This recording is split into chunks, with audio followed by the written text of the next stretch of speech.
Yo, what is up, everybody? Welcome to the first episode of the Sports and Stuff podcast. To anyone who's watching this, thank you very much, whether on YouTube, Spotify, Apple Podcasts, wherever you get your podcast. Thank you so very much for listening to this.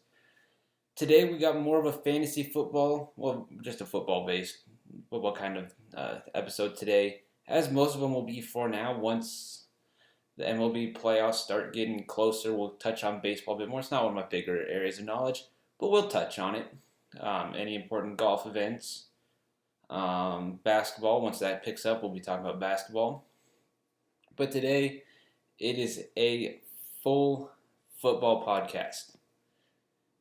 Got two things, so it'll be a shorter one. But we got takeaways from this preseason. I know a little bit later to that. But I got takeaways from pretty much every single game. And then we got my top QB rankings for fantasy football. This should be exciting. And let's go ahead and get right into this. Starting with my takeaways from preseason week 1. I organize this a bit by game, but kind of importance of like how much it stood out to me. So starting off, number one takeaway is Tua and Fields are good.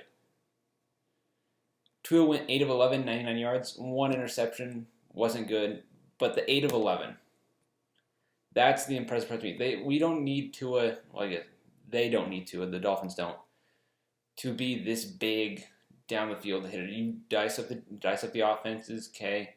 Give your defense some rest. And Tua did that. He had average 9 yards per attempt, which is still nice. But the one interception was kind of bad. But it's all right. We'll allow it. As for Justin Fields, 14 of 20, only 6 incompletions, 142 yards and a touchdown. I get it was against the Dolphins' backups, but he looked good. Like he looked good against the backups, so that made me happy. I'm really excited to see what Justin Fields can do for Chicago. Speaking of Mac Jones, kind of said his name a little bit. He comes in at number 2, kind of. The Mac Jones versus Cam Newton debate, it's real. I was hoping it wouldn't be. I was hoping Cam would be good and sit Mac for a year, have him start next year. But it's... So Cam in their game against Washington, 4 of 7 for 49 yards. Mac Jones, 13 of 19, 87 yards, and an absolute dot on that deep ball that was almost a touchdown, but honestly, if that happened, that would have just been the cherry on top. But I'm now starting to see a real possibility that Mac Jones can start week 1. I don't think he will, but the momentum's building behind him. Like Cam Newton just doesn't, like he said, he's healthy now, feeling like his old self. He doesn't look like his old self. Okay, he's not playing like MVP Cam. I don't know if it's just the preseason, but I'm a little worried for Cam. Thankfully, we do have Mac Jones though, so that makes me happy. Number 3, Drew Lock is QB1. He is 5 of 7, 151 yards, 2 touchdowns in the game against Minnesota. And the important thing there was the no interceptions. Okay, only 2 incompletions. Okay, I don't really care about the yards. I don't care about the touchdowns that much. He's not turning the ball over. He's not forcing passes. He's completing his passes, which more often than not lead to easier first downs. You're not stuck on 2nd and long, 3rd and long. So unless he does anything horrible, he's the QB1, and Denver, he's looked good, and I think Denver has a real strong chance to make the playoffs this year. Number 4, the Falcons are absolutely nothing without Matt Ryan. Matt Ryan didn't play, and they got destroyed. And, well, I'm sure there are other reasons, but Felipe Franks looked pretty good. Not necessarily in the passing game, but he had a good rushing game. Had a couple, had some double-digit yards there. I don't know the exact number, But I think Franks can be a solid starter if they want to groom him behind Ryan this year, and then let go of Ryan and roll with Franks. I think they can do that. I think Franks is good enough, will be good enough by next year to allow them to do that. Number 5, Trey Lance is here. Kind of. 5 of 14, 120 yards, 1 touchdown. Obviously, that 1 touchdown is amazing. He already has a longer career touchdown than Jimmy Garoppolo does. But the 5 of 14, I get there were a couple drops in there. I think that's just like 4 drops in there, so that would have been 9 of 14, which still isn't, it's not bad by any means. But they weren't caught, so stats kind of looked bad. But overall, he looked pretty good. There were some issues I had, like he trying to do too much. He's committing to one thing. Like if you go and watch, you'll see many times where he is set on doing this one thing, and he does that one thing. Or he attempts to do that one thing. It doesn't always work, but I definitely am feeling San Francisco will be in a good place with Trey Lance. Another team that will be in a good place is the New York Jets with Zach Wilson. He looked comfortable. That was the main thing for me, is like, how comfortable would he look? Will he look overwhelmed? He didn't. His passes had some great zip on him. He went 6 of 9, 63 yards, and he didn't turn the ball over. That's great for a rookie quarterback. 7, Joshua Palmer of the Los Angeles Chargers and Xavier Jones of the Los Angeles Rams are looking pretty nice. Palmer led the Chargers, I believe, in receiving yards, 6 receptions, 36 yards. And then Xavier Jones, 7 carries, 21 yards. So both of them, some fantasy advice right here. For your last position player pick, choose one of these two. Okay, because first, we'll talk about Joshua Palmer, rookie out of Tennessee. And his progress, like if you go and look at his reports from training camp, they've just progressively gone up. Like he has progressively gotten better. And Mike Williams is currently their number 2. Not that Mike Williams is bad, but he's just injured. He's just good at getting injured. So that's not good for him. But for Joshua Palmer, could be a nice investment, especially later in the year, where just pick him up on waiver wires, trying to be the first one to get him. As for Xavier Jones, I get we all love Darrell Henderson. But Darrell Henderson isn't a workhorse back. Okay, like Xavier Jones, I think can and will steal touches from Darrell Henderson. If Darrell Henderson's first and second down back, I think Xavier Jones, again, haven't watched every single Xavier Jones game, but he's a fairly solid running. Like he's good. There's a reason why the Rams are sticking with this backfield. I would lean more Joshua Palmer if you do want to take that fantasy advice over Xavier Jones, but still look out for both of them on your waiver wires if you play fantasy football. Going on to number 8 from the Texans-Packers game, Davis Mills and Jordan Love. They look good. Davis Mills, unfortunately, had a little bit worse of a stat line. He went 11-22, 112 yards, and an interception. But still, I think to me, he's starting to look like a steal. Could be the steal of the draft. If Deshaun Watson's gone, I'm gaining confidence in Davis Mills that he can run this offense. I'd stick with Tyrod Taylor for as long as you can, and then Davis Mills will be ready, I think, fairly soon. As for Jordan Love, 12 of 17, 122, and a touchdown. I'm happy with that. That's against, I think that was first team snaps, at least for preseason, and against the Texans defense. Granted, that's the Texans defense, but still, 12. You got the touchdown, which helps. But they, like, just watching the game, they both looked, pretty under control. Number 9, Rondale Moore. He will be used. One of my biggest things with Rondale Moore is it's too crowded of a wide receiver core. You have DeAndre Hopkins, you have AJ Green, you got Christian Kirk. as your top three right now. You got Andy Isabel in there, and now you have Rondale Moore. Rondale Moore actually, he received the ball 5 times. 3 receptions, I guess I kind of messed up that word, but he got the ball 5 times. 3 of them were catches for 23 yards, and 2 were rushing carries for 16 yards. I didn't actually watch the game, so I don't know if they were actual handoffs, but they're just looking to use him any way they can. So I'm happy that Rondale Moore is getting used. Pretty talented rookie, so I'm happy with him. Number 10, Antonio Gibson, third down concerns. He did not play a single third down snap in their first preseason game. However, there have also been reports that they want to use him like McCaffrey, who's one of the better receiving backs in the league.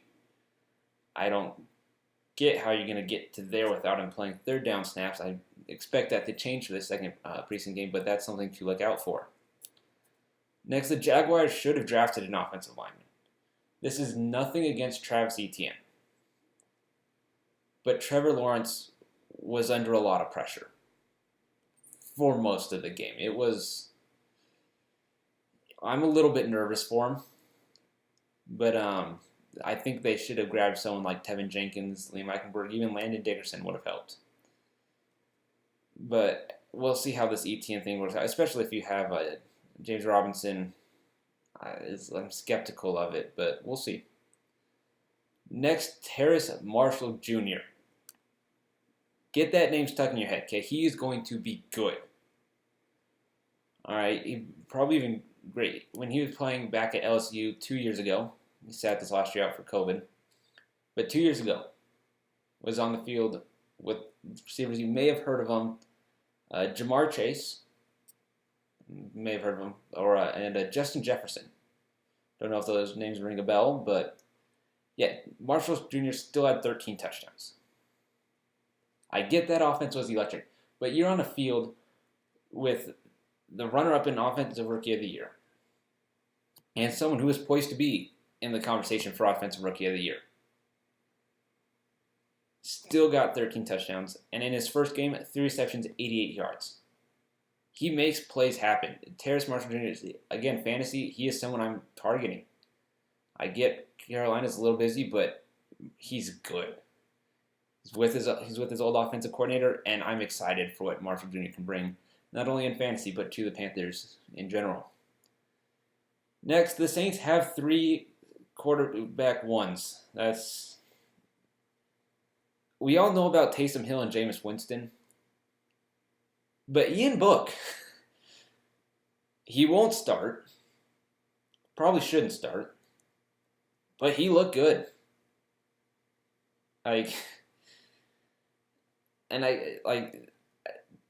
While they have this even level of quarterbacks, I guess Book is a little bit lower. Unfortunately, none of them are towards the top. You just got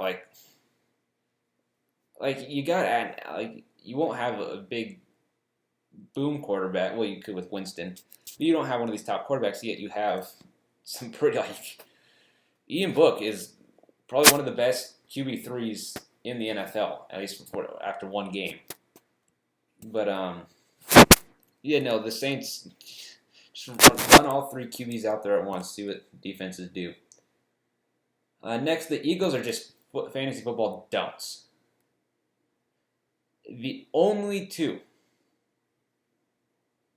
I'm fine with drafting at their current ADPs is Jalen Hurts and Miles Sanders. Jalen Hurts, even a little, I think that's still a little too high. And it's not necessarily his fault. His wide receivers, it's just, he has one solidified good one, Dallas Goedert. Zach Ertz is still on the roster. That doesn't help, because that's less snaps for Goedert. We're pretty sure Devontae Smith is it, but again, not entirely certain. And outside of Devontae Smith, you got Jalen Reagor. All he's really done is make a highlight play over a Patriots defensive back in a joint practice. And then their offensive line, while they have some good pieces, the pieces that aren't good are bad. Also, a first-year head coach. I'm just going to try and stay away from the Eagles here in fantasy. I also think they're going to suck in real life. But Hurts and Miles Sanders are the only two I think you'll be fine taking at their current ADP. Hurts does provide some nice rushing ability, which helps. Sam Ehlinger, looking pretty nice. And they used him through 15 passes, 155 yards, did get an interception there. But he also had 8 carries for 30 yards. So I think while Carson Wentz is injured, I think Frank Reich will find a way to use both of them. But it's looking like a smart idea right now. Ehlinger looking pretty nice. 16, the Cowboys defense still needs some work. He looked solid against Cardinals' backups, quarterback, and wide receivers. But Jabril Cox, Israel Mukuamu, they're looking solid. Their defense looks solid in the Hall of Fame game. But I'm happy with those two right now. Jabril Cox, I think, led them in tackles. But there still is some work to be done. 17, Dwayne Haskins is QB2. He just is. Right, he went 16 of 22 in their game. I think against Philly. Mason Rudolph went 8 of 9. While Rudolph did have the better completion percentage, he also threw 9 passes. Haskins threw 22. I feel like, and he performed well with those 22 passes, so I feel he's shown to be a much better quarterback. Yeah, he's a much better quarterback than Mason Rudolph has been, at least in my opinion. Next, number 18. A little bit concerned about J.K. Dobbins here. I don't know exactly how to feel because it is the preseason. But in Dobbins' 3 carries, he got 0 yards. And I did not watch the game, so maybe something happened, like where it all makes sense. But 3 carries for 0 yards. Preseason or not, got to get at least 1 yard. Honestly, I think if he'd gotten 1 yard, I wouldn't even be talking about this. But 0 yards on 3 carries for J.K. Dobbins, I think I'm a little bit concerned about that. Another thing I don't necessarily want to overreact to, but the Vikings look bad. I get it's preseason, not everyone's playing, so I don't want to overreact, but they did not look good. They look bad. And lastly, before we get in to the top quarterback rankings for fantasy football, the Titans, Bills, Lions, Browns, Bengals, Buccaneers, Chiefs, Seahawks, and Raiders, nothing stood out. I mean, there was really nothing I saw that I felt like talking about. So, the top QB rankings for fantasy football. Okay, if you want to see me make just an overall rankings, we'll do that in a later episode. But top fantasy football QB rankings, starting off at number 1, not Patrick Mahomes. It is Kyler Murray. I don't know if you've seen this, but I've made a TikTok at this 22 Hill if you want to go check it out on why you should not draft Patrick Mahomes. I will go over it briefly right now, but starting off with Kyler Murray. Kyler Murray has the ability to throw for 4,500 yards. Am I saying it will happen? Not necessarily, but he definitely has the ability with an upgraded offense still, where he was the QB1 for the first 11 weeks. I'm dyslexic, apparently. That offense then got better. So that 4,500 yards is doable. And then he goes and rushes for double-digit touchdowns. At least he has the ability to, and I think he will. I mean, the amount of touches, the amount of runs he got to see in the red zone this year, it's insane. I fully believe Kyler Murray will be the QB1 this year. He won't have the yards that Mahomes has. He won't have the touchdowns. but the rushing ability is just, it's so high for Kyler. So he is my QB number 1. QB number 2 is Patrick Mahomes. He is the best quarterback on the best offense. Well, actually, with the best offensive mind, probably, in the NFL. And an upgraded offensive line. As mentioned, he will have more yards and more touchdowns than Kyler. But again, he will run if he has to. Kyler runs because he wants to. Patrick Mahomes doesn't necessarily run because he wants to. So when it comes to fantasy, I will lean Kyler Murray over Patrick Mahomes. With that being said, you will rarely see me draft either one of them. Okay, there's just, especially Patrick Mahomes. One reason I'm telling you not to draft Patrick Mahomes, there is no point in taking a quarterback in the second round of a draft. Unless you're a Chiefs fan. That's the only reason. And even then, take Clyde Edwards-Helaire, take Tyreek Hill. There's no reason to be taking Patrick Mahomes in the second round of a fantasy draft. Same thing goes with Josh Allen, who I have at number 3. There's no reason for him to be drafted in the third round. I don't care if he's the QB3. The difference between the QB1 and we'll even go to the QB10, Ryan Tannehill. Yes, there will be some differences in overall points. Not that big of a difference, not as big as a difference you would think. And yes, I did kind of spoil my rankings there. But you will rarely see me drafting Kyler Murray unless he falls to the 5th round, which by then I think it is fine to take a quarterback or tight end. I would go running back and wide receiver, any 2 order that you want. First 4 rounds, preferably 2 running backs and 2 wide receivers. Then I would look at a tight end and then a quarterback personally.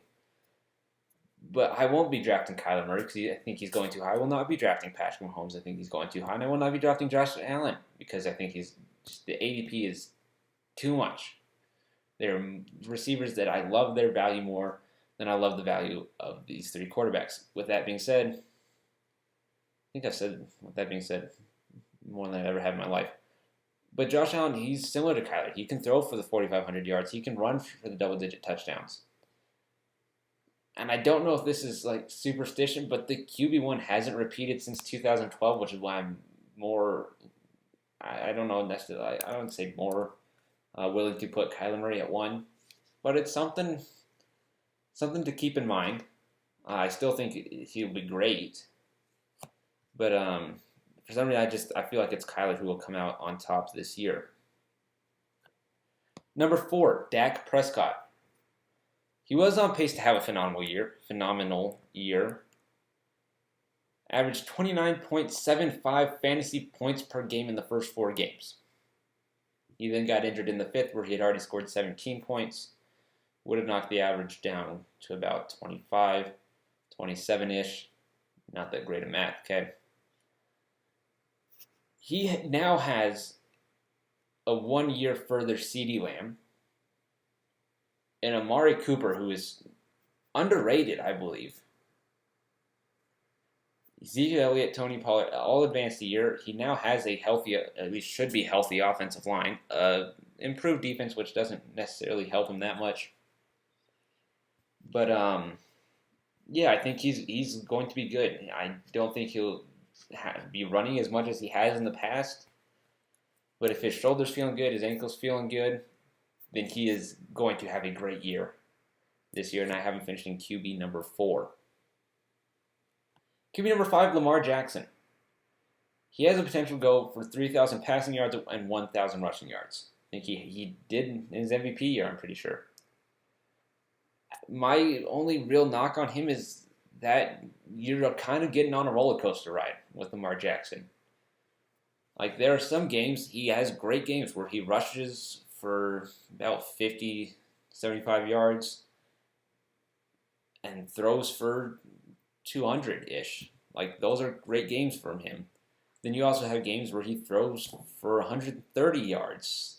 Granted, he then gets a rushing touchdown or whatever, but like, just kind of keeps me on like, watching those. If I had Lamar Jackson, like watching those games, I'd be a little bit nervous. But overall, I think he's going to be good. He's going to end up pretty high in the QB rankings. But yeah, I have him at number 5, just ahead of Justin Herbert at number 6. He's everyone's favorite young QB now. In a video that I actually didn't release, I called him the Luka of the NFL. I think for like Luka's becoming the new face of the NBA, at least working on it, and I think Herbert will get there soon. Like, yes, he'll deal with Patrick Mahomes, just like Luka has Tatum. Okay, that's not a direct comparison. Actually, you could probably compare Herbert better to Jason Tatum, but yeah, he has I think plus 1,800 to win the MVP this year, and he only has 2 good offensive pieces that's Keenan Allen and Austin Eckler, and I'm not a huge fan of Austin Eckler personally. I just don't think he's that talented, but I mean, he's behind Melvin Gordon. Melvin Gordon's not good, but still, they're fine offensive pieces, Allen and Eckler. Just his next best receiver is Mike Williams or Jared Cook. Gonna have to hope some young guys step up, like Joshua Palmer. I forget their backup tight ends, like Donald Partham Jr. or something like that. Hope that they step up a little bit. But he does offer a little bit of mobility, not as much as the first couple. Kind of similar to Patrick Mahomes. He will run if he has to, but does prefer to work with his arm. But I still think he'll be the 6th best fantasy quarterback this year. At number 7, we have last year's MVP, Aaron Rodgers. I mean, he was last year's MVP for a reason. Granted, those reasons were winning in touchdowns, which he may keep the winning up, but the touchdowns will probably go down, at least on a per-game basis. Overall touchdowns might actually go up 1 or 2, or stay the same.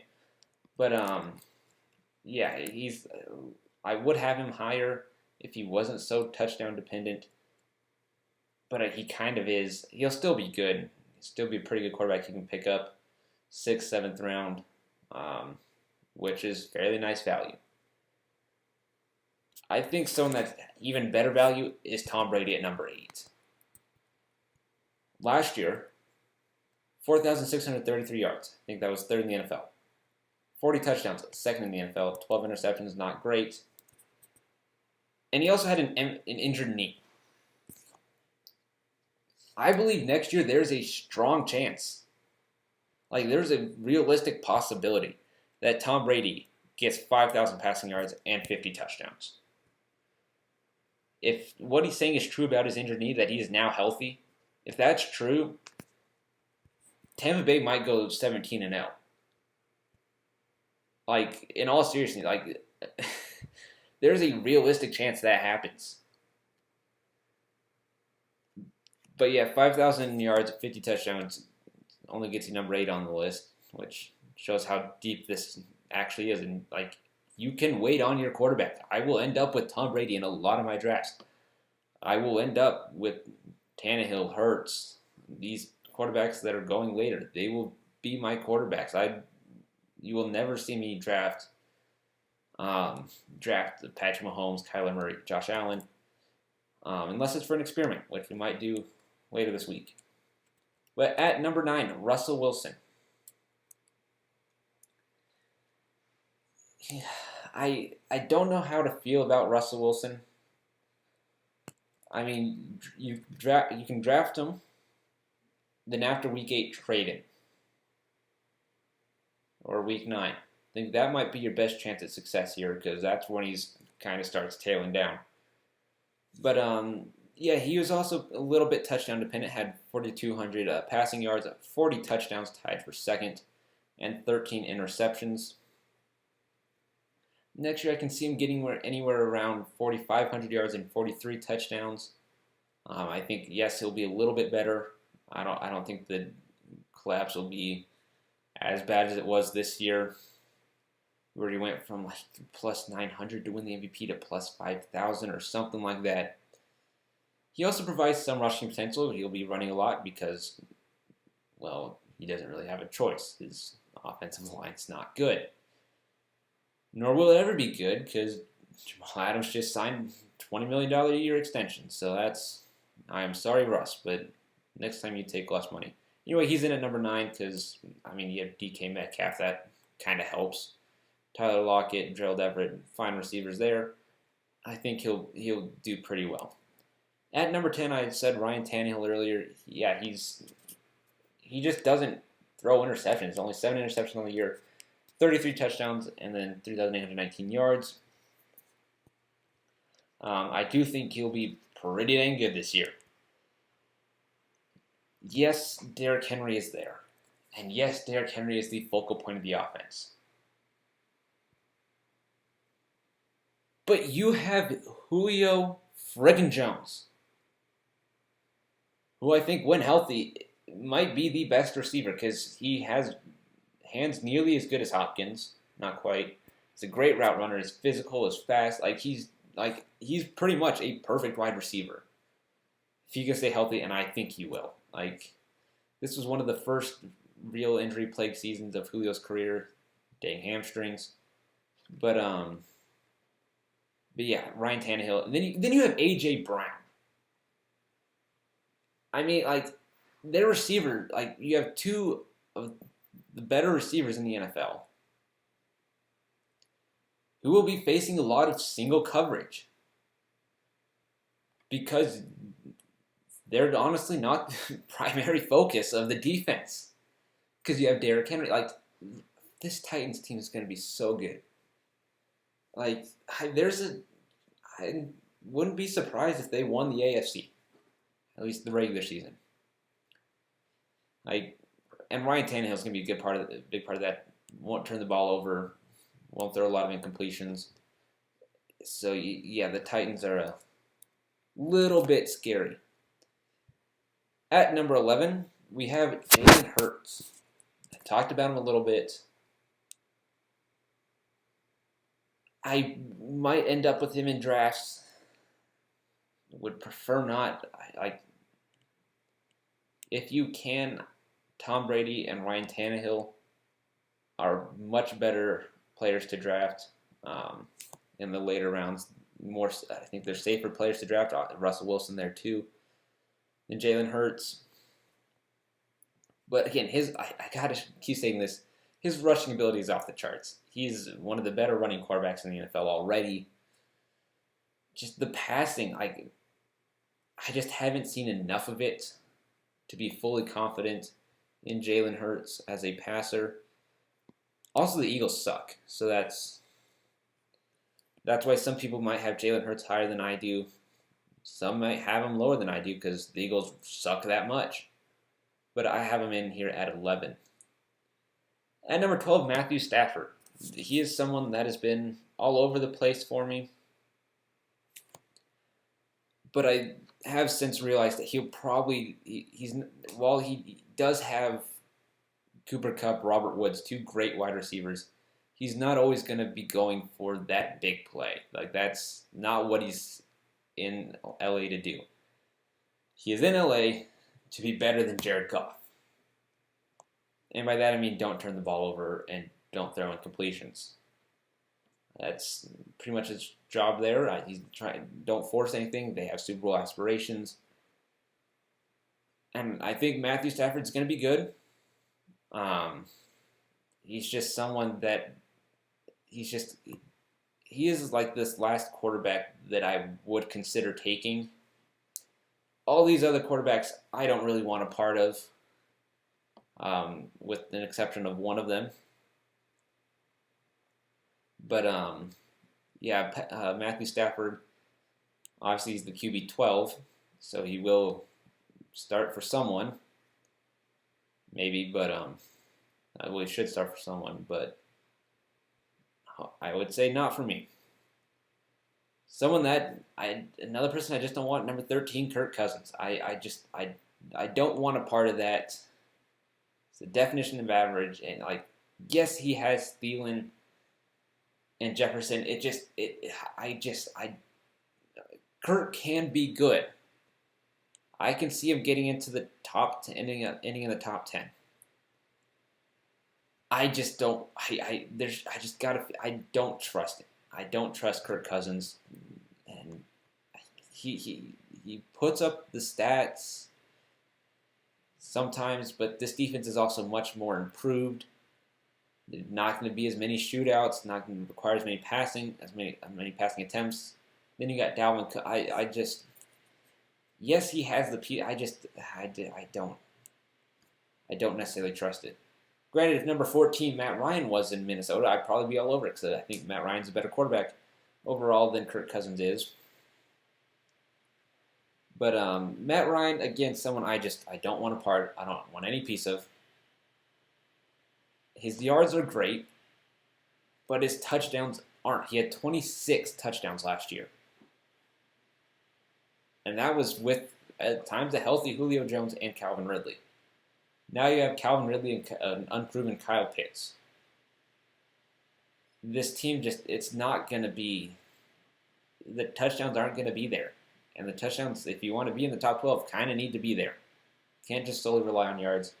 So Matt Ryan at 14. At 15, this is the only other one I'd consider taking. And that's Trevor Lawrence. His upside is huge. One of the best ranked prospects in a long time. And then he has a great week 1 matchup. Playing the Houston Texans without their start cornerback, Bradley Roby. So also, if you want to take a look at Marvin Jones, at least for a game, here you go. But yeah, Trevor Lawrence, first of all, has great upside. Number 1 overall pick. Gardner, but they've kind of committed to Trevor Lawrence. And then they got him as man in Travis Etienne, so I'm happy with the upside of Trevor Lawrence. Honestly, I would prefer drafting Trevor Lawrence and kind of stream my quarterback over drafting someone like Kirk Cousins or Matt Ryan personally. But if you still don't target Trevor Lawrence in your draft, but if you want a safety outside of the top 12, Trevor Lawrence is that guy for me. At 16, Taysom Hill. I think I don't know if he's starting. If he is starting, then yes, he is currently above Jameis Winston because of that rushing floor. Just because rushing yards are I can form words.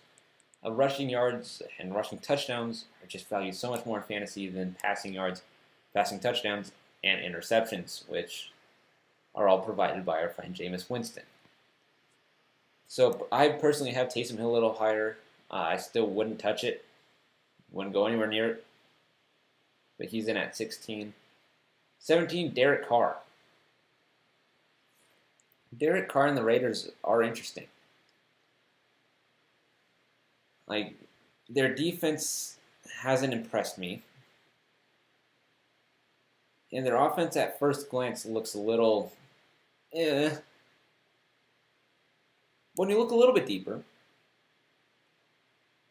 you'll see Josh Jacobs. So Derek Carr at quarterback. Derek Carr is good, like that.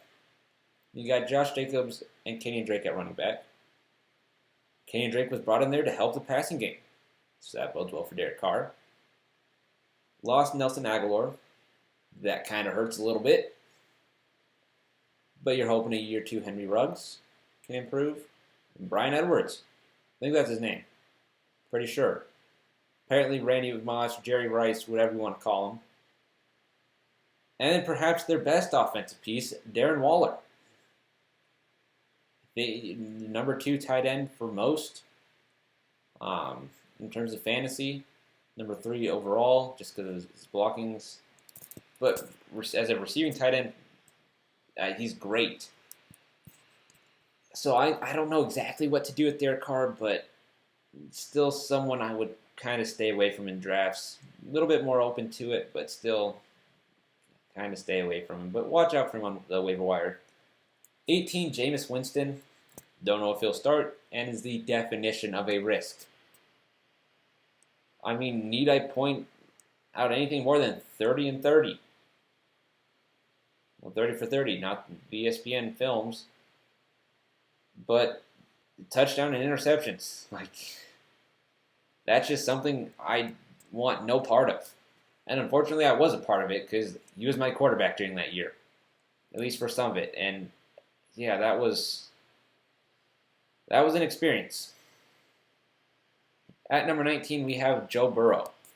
Was higher and is being drafted much higher than the QB 19. Do not draft him. Please. You can pick him up for week 4 because I can guarantee you he'll be cut by then. Number 1, injury concerns. Okay, he still has a huge knee brace on his knee.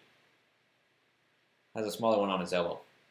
But his first 3 games, Vikings, Bears, Steelers. That don't sound fun. Then you go and play the Jaguars, better.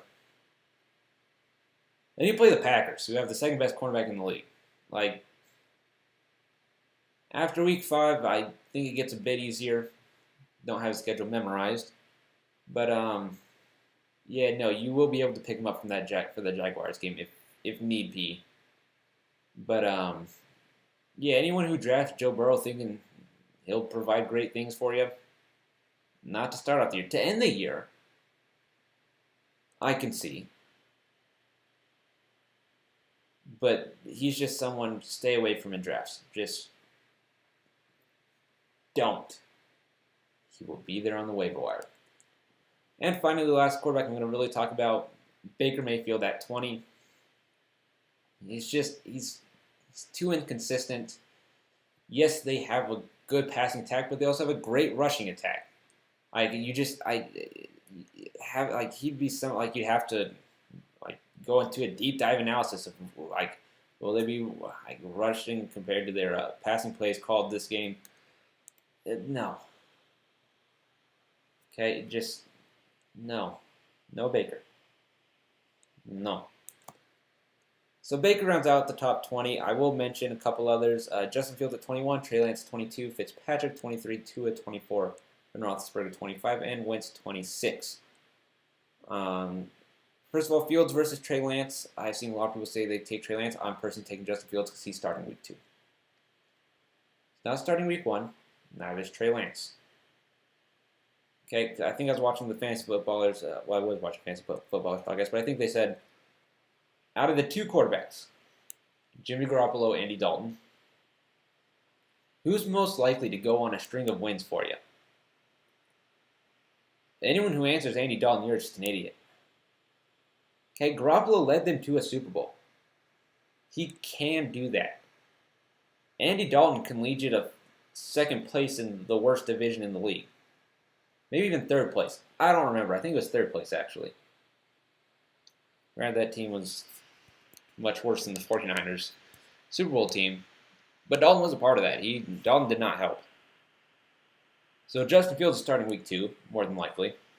Trey Lance, I'd say more likely week 6 than anything, at least from what I've seen. So that's why it feels a little bit higher. Fitzpatrick, I love him. He's just not someone I trust for fantasy. I don't know. I just can't see myself putting him any higher. Tua, again, you got to cut back on the interceptions. He won't have the big plays, so he's lower. Ben Roethlisberger, he's the QB 14 on one of the most heavy passing attack teams in the NFL. I mean, that should just stand now he's a year older, a year slower, a year fatter. It's because he doesn't eat that avocado ice cream. 25th. As for Carson Wentz, 26. He wouldn't be in my top 12 whether he's healthy or not. I don't think he'll be back by week 1. However, I do think an early season return is possible. Same with Quentin Nelson, which helps a lot. But anyway, I have him at 26. And that'll do it for the first episode of the Sports and Stuff podcast. Hope y'all enjoyed. I'll try and keep these as consistent as possible. There will be one tomorrow. Then there will be one Friday. Yeah, 'cause tomorrow's... No, there will be one tomorrow and Thursday for sure. I am moving into college. It is my dorm, so we'll have to see exactly how all that works out. I might pre-record an episode or two here and there when I can. But yeah, if you enjoyed and you're on YouTube, subscribe, hit the like button. If you're on these other sites, Apple Podcasts, Spotify, I don't know exactly how those work because I know on Spotify you can subscribe anywhere else. They give. I've never used any other podcast place, but Apple Podcasts, subscribe if you want. And I will see y'all later. Adios.